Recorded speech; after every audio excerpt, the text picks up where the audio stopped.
Bienvenidos a un nuevo análisis a fondo.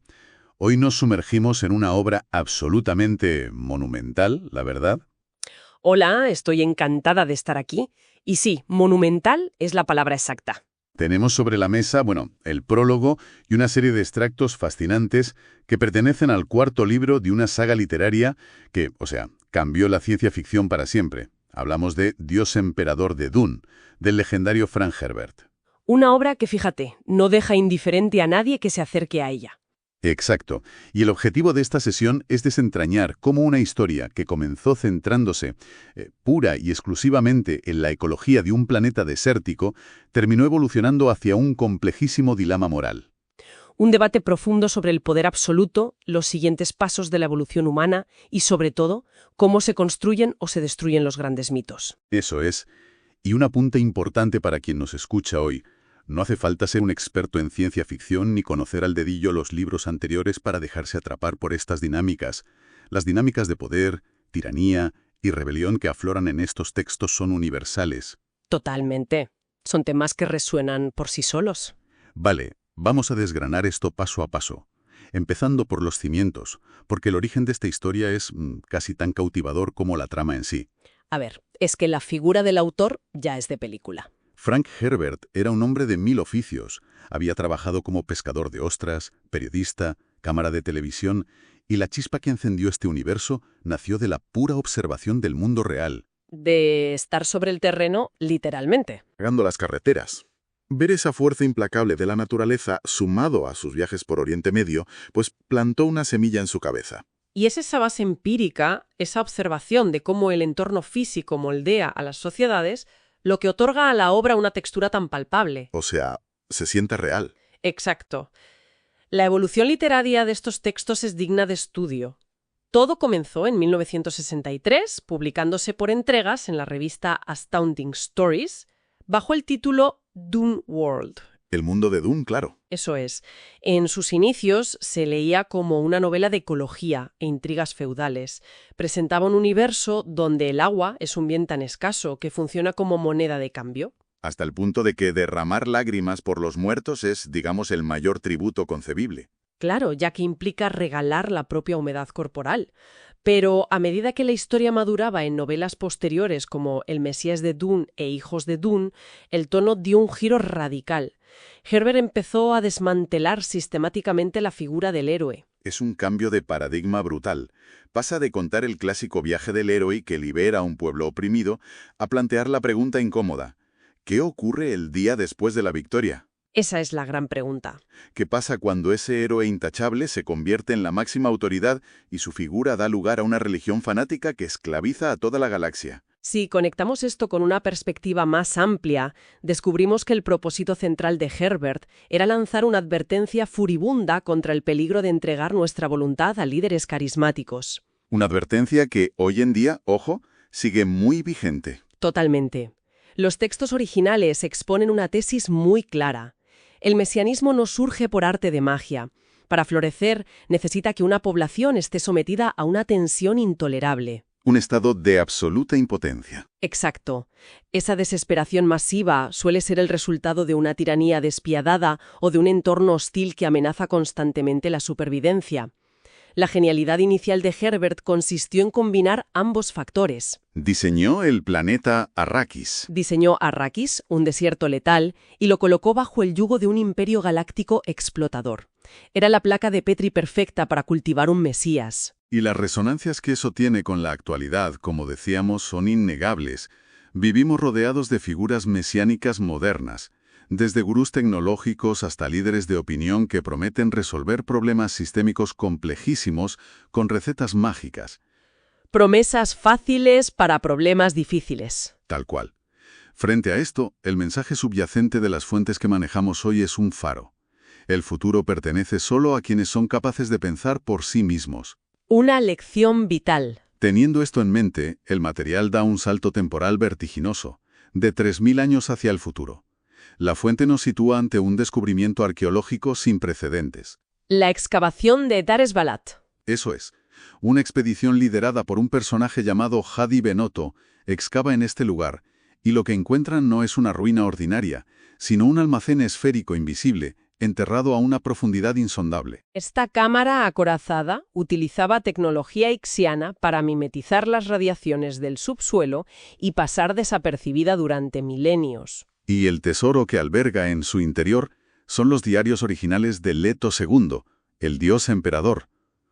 Lo curioso es el formato, porque no son libros de papel, están impresos en algo llamado cristal riduliano. Páginas que tienen el grosor de una sola molécula. ¡Madre mía! Y el método de escritura es aún más revelador. Esos diarios fueron grabados utilizando un dictatel ixiano, es decir, una máquina capaz de imprimir conceptos y palabras directamente desde el flujo de pensamiento del usuario, sin intermediarios. ¡Alucinante! Lo que la expedición arqueológica descubre es el acceso directo, crudo y sin filtros a la psique del tirano más longevo y absoluto que jamás haya gobernado el universo. Aquí es donde la cosa se pone realmente interesante. Porque, claro, Leto II ya no es el humano que fue 3 milenios atrás. Y la fuente describe una metamorfosis que a ver resulta escalofriante. Es una imagen muy dura. Las páginas nos pintan a una criatura que él mismo denomina prehusano. Ha mutado hasta convertirse en un ser de 7 metros de longitud y 5 toneladas de peso. ¿5 toneladas? Tela. Sus piernas se han atrofiado, quedando reducidas a unas aletas inútiles en la parte posterior. Para moverse, necesita un colosal carro real. De su antigua forma humana apenas conserva un rostro y unas manos que asoman entre gruesos y repugnantes pliegues grises formados por trufas de arena. Unos organismos alienígenas que se adhirieron a su piel para otorgarle una longevidad casi inmortal. Visualmente es grotesco. Lo es, pero lo fascinante de este punto es que, filosóficamente, es donde reside el verdadero peso de la obra. Leto no sufre esta monstruosa transformación por vanidad o por un simple deseo psicópata de aferrarse a la vida. No es el típico villano de cómic. Para nada. Lo hace movido por una visión aterradora del futuro que él llama la senda de oro. Según sus diarios, si la humanidad continuaba por su camino natural, se encaminaba hacia su extinción definitiva. ¿Y él decide intervenir? Para evitarlo, Leto decide sacrificar su propia humanidad, su propio cuerpo, para erigirse como el mayor depredador de nuestra especie. Impone lo que se conoce como la paz de Leto. Es la justificación que esgrime cualquier dictador en la historia. Os oprimo por vuestro propio bien, porque sin mí el caos os destruiría. ¿Realmente las fuentes respaldan que esta opresión brutal era necesaria? Ese es exactamente el dilema que Herbert pone sobre la mesa. Leto se ve a sí mismo como una olla a presión. Su objetivo es comprimir y reprimir a la humanidad durante miles de años para que, el día que él desaparezca y la olla estalle, la onda expansiva esparza a los seres humanos tan lejos por el universo que ninguna amenaza singular pueda volver a poner en peligro la especie. La dispersión. Eso es. Y para lograr esa compresión, su método es el control económico y ecológico absoluto. Ha terraformado casi todo el planeta desértico, exterminando deliberadamente el hábitat de los gusanos de arena originales. Al hacerlo, Leto se ha convertido en el único poseedor y productor de melange, o especia, en toda la galaxia. Y para ponerlo en contexto, la especia es esa sustancia geriátrica que prolonga la vida, pero que sobre todo es indispensable para plegar el espacio y permitir los viajes interestelares. Es el motor de su civilización. Es decir, sin especia no hay comercio, no hay comunicación espacial, el imperio colapsa. Al monopolizarla por completo, Leto raciona la especia con cuentagotas a las facciones más poderosas, como la Cofradía y las Bene Gesserit, obligándolas a suplicar. El control es total. Total y absoluto. Pero el precio que paga por este dominio no es solo físico. La lectura de los diarios revela una mente atormentada por una carga inimaginable. Las memorias ancestrales. Leto posee las memorias genéticas de todos sus ancestros. Millones de vidas desde antiguos reyes terrestres hasta sus propios abuelos como Liet Kynes y sus padres, Paul y Jessica, residen intactas en su conciencia. Él mismo escribe que es el libro del destino. Debe ser enloquecedor vivir en un estado donde cada matanza histórica, cada dolor, cada traición de la historia de la humanidad resuena en tu propia cabeza, exigiéndote atención. Es una existencia de aislamiento absoluto. Y es precisamente frente a esa omnisciencia asfixiante, frente a ese control predestinado, donde los textos nos muestran que siempre termina brotando la necesidad imperiosa del caos. ¿La válvula de escape? La rebelión se convierte en una respuesta biológica y psicológica ineludible. Y las fuentes ilustran este punto con una secuencia vibrante, que contrasta muchísimo con la quietud de los diarios. La acción nos traslada a una persecución nocturna a través de un bosque prohibido. La huida de Siona. Exacto. Un pequeño grupo de rebeldes, liderados por una joven llamada Siona, huye desesperadamente tras robar un botín de la ciudadela del tirano.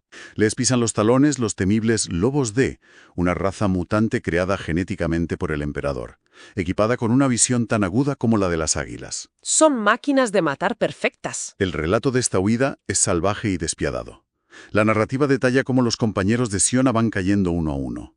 Ulot, un analista brillante pero físicamente pesado, es destrozado por la manada. Y Kuteg. Ulteg protagoniza un sacrificio brutal, usando a un lobo casi como un látigo en un acto de pura desesperación táctica para ganar unos valiosos segundos. Al final, después de cruzar el río Idaho a nado, Siona emerge como la única superviviente. El sacrificio masivo de esa noche tiene un objetivo muy claro. Siona logra escapar con los planos detallados de la fortaleza y un par de volúmenes cifrados de los diarios de Leto. Pero lo que resulta verdaderamente perturbador, la gran ironía de toda esta carnicería, es la revelación que viene justo después. Que Leto lo sabía todo. Leto estaba observando toda la persecución cómodamente a través de sus monitores de vigilancia. Podría haber cerrado las rutas de escape, podría haber ordenado a los lobos que se detuvieran o que la acorralaran. Pero no hizo nada. Dejó que escapara deliberadamente. Lo permitió. Es como estar jugando al ajedrez y regalarle a tu oponente las piezas que necesita para darte jaque mate, porque iba a permitir el robo de sus propios secretos más íntimos. Porque Leto necesita desesperadamente que haya oposición. Las rebeliones, por fútiles que parezcan, son el único alivio contra su aburrimiento cósmico. ¿Juega con ellos? Juega, sí, pero hay una capa aún más profunda. Siona forma parte de la familia Atreides, su propia línea de sangre. Leto lleva milenias dirigiendo un programa de cruce genético masivo y Siona es el resultado culminante de ese experimento. O sea que su rebelión no es un fallo del sistema. Para nada, es el sistema funcionando a la perfección. Leto está criando a las mismas personas que eventualmente deberán derrocarlo para asegurar que la humanidad recupere su instinto de supervivencia. ¡Qué barbaridad!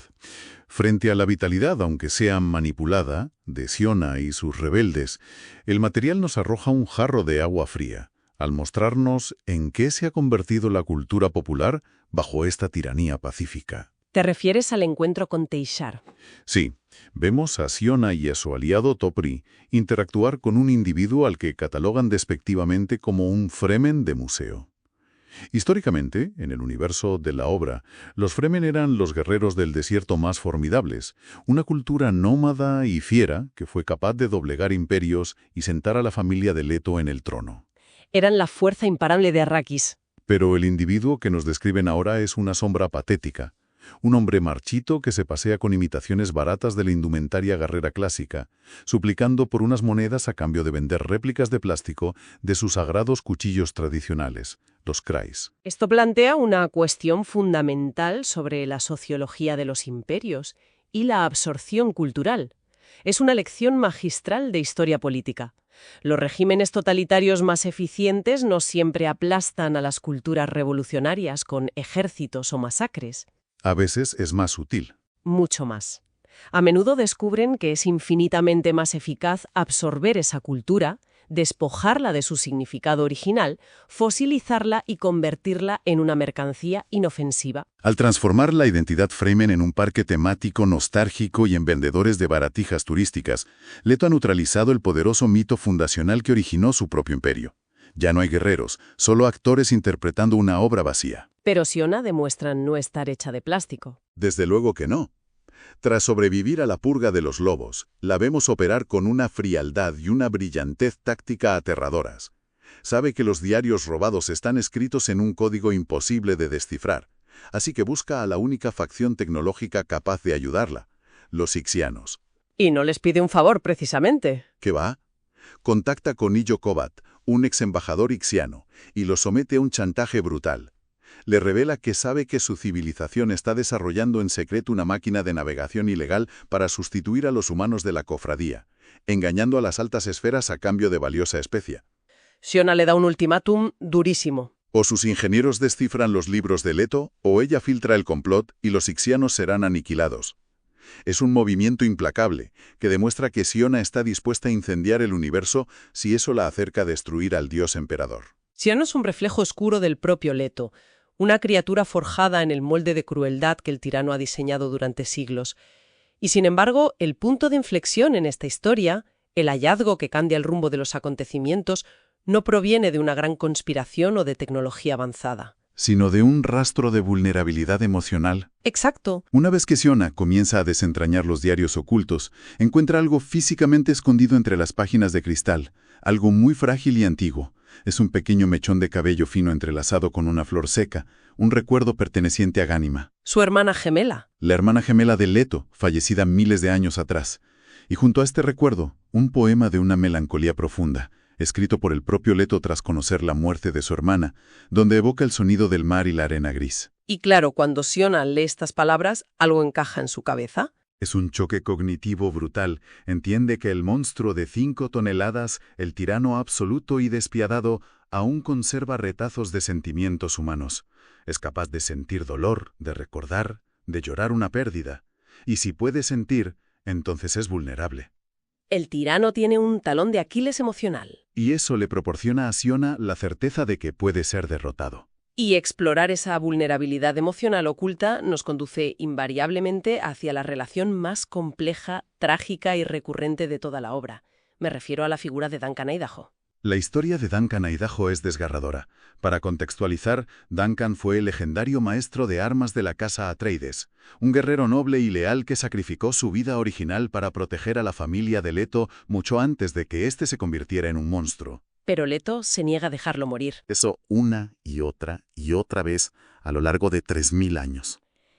Es terrible. Cuando un Duncan envejece, muere en combate o se rebela contra la tiranía que ve, Leto simplemente encarga la creación del siguiente. Es una forma de tortura existencial, pero también refleja la inmensa soledad de Leto que necesita aferrarse al único vínculo que le queda con su propio pasado humano. La tensión alcanza su clímax en una escena descrita en los textos, ambientada en la inmensa y opresiva cripta del emperador. El clon actual de Duncan, tras décadas de servicio y albergando un profundo resentimiento hacia lo que Leto ha hecho con el Imperio, descubre que Leto ya ha ordenado preparar a su sustituto. Sabe que su tiempo se acaba. Sintiendo que su final es inminente, desciende a la cripta ocultando un arma láser ixiana de alta tecnología, con la firme intención de asesinar al dios emperador de una vez por todas. El diálogo que precede el estallido de violencia es un tratado magistral de filosofía política. Vemos chocar dos visiones del mundo diametralmente opuestas. Duncan encarna la moralidad del soldado clásico. Para él, la amenaza rebelde debe ser aplastada inmediatamente. Considera que el buen gobierno se basa en imponer orden, seguridad y eliminar el peligro de raíz. Le recrimina a Leto que permita las insurrecciones. Leto, por su parte, le responde con la perspectiva de alguien que lleva milenios observando los patrones de la humanidad. Afirma que los rebeldes son, en última instancia, conservadores y dolorosamente predecibles. Leto desprecia la mentalidad estrictamente militar porque entiende que el uso constante de la fuerza bruta no elimina el caos, sino que lo alimenta. Argumenta que la labor de un verdadero gobernante no es imponer un orden estático y definitivo, algo que considera una ilusión infantil, sino que gobernar consiste verdaderamente en gestionar el caos. Gestionar el caos, sí. Es fascinante el desdén con el que el tirano se refiere a los grandes líderes militares de la historia humana. Los agrupa a todos bajo el término despectivo de faraones, englobando a los césares romanos, los emperadores o los zares. Los ve como gobernantes fracasados que cayeron en la trampa de creer que el poder de un ejército es suficiente para mantener con vida un mito fundacional. Para Leto, depender de las espadas o de los láseres es el principio del fin de cualquier imperio. El verdadero control requiere dominar el entorno y la psique de la población, gestionar sus necesidades más vitales y dejar que el caos fluya por los cauces que él mismo ha diseñado. Sin embargo, la tensión ideológica se rompe. Duncan saca el arma láser y dispara. Pero el cuerpo enorme y aparentemente torpe del emperador reacciona con una velocidad fulgurante. Leto se deja caer de su carro. El disparo apenas le roza una aleta. Y el dolor desencadena unos espasmos violentos en la gigantesca masa muscular del gusano que rueda y aplasta sin piedad el pecho de Duncan, acabando con su vida al instante. La crudeza de la muerte choca con la frialdad de lo que ocurre a continuación. Inmediatamente entra en la cripta el fiel mayordomo del emperador, Moneo, que además resulta ser el padre biológico de la rebelde Siona. Moneo contempla el cadáver de Duncan aplastado en el suelo, pero su expresión no se altera lo más mínimo. Es perturbador. En lugar de horrorizarse ante el asesinato, se enzarza en un debate filosófico sobre cómo las tecnologías armamentísticas solo generan anarquía. Y lo verdaderamente increíble es el mecanismo psicológico que Moneo utiliza para racionalizar la brutalidad de la escena frente a su propia hija. Es un mecanismo de disonancia cognitiva llevado al extremo. Moneo le asegura a Siona que Leto no mata a nadie. Ante la incredulidad de la joven, Moneo se reafirma diciendo que es el gusano quien mata. Shai-Hulud. Exacto. Es la deidad bestial del desierto la que actúa con violencia. Leto es divino, vive en el seno de Dios y es incapaz de matar. Moneo ha dividido la figura del emperador en dos entidades distintas en su mente. El gobernante sabio al que reverencia y la bestia inescrutable a la que culpa de las atrocidades. Es la encarnación perfecta de cómo la burocracia y los servidores del poder absoluto se mienten a sí mismos para poder soportar el peso de su complicidad. Para seguir funcionando dentro de un sistema atroz. Entonces, ¿qué significa todo esto al fin y al cabo? ¿A dónde conduce este ciclo constante? La fuente nos da la respuesta, mostrándonos que la rueda no se detiene. El bucle infinito. En la siguiente escena, un nuevo clon de Duncan Idaho es entregado. El hombre despierta desorientado en una lúgubre habitación sin ventanas, donde es recibido por dos mujeres de la Guardia Imperial. Se describe que una de estas guardias lleva una perturbadora máscara cibus que suprime cualquier rasgo de su identidad. Y le informan al recién llegado que no verá máquinas lógicas a su alrededor porque Leto ha prohibido tanto los ordenadores como a los mentats. Y para quien no esté familiarizado con el término, hablemos de los mentats. Son básicamente computadoras humanas, ¿verdad? Exactamente. En este universo, las máquinas pensantes fueron prohibidas hace milenios por haber subyugado a la humanidad. Para reemplazarlas, se crearon los mentats, humanos entrenados desde la infancia para realizar cálculos hipercomplejos y deducciones lógicas impecables. Pero Leto también ha prohibido a estos calculadores humanos. No quiere racionalidad pura en su corte. El engranaje sigue girando. El nuevo Duncan ocupa su lugar, destinado a descubrir la verdad, a rebelarse y eventualmente a morir de nuevo. El bucle de violencia, rebelión orquestada, clonación y fanatismo opresivo vuelve a empezar.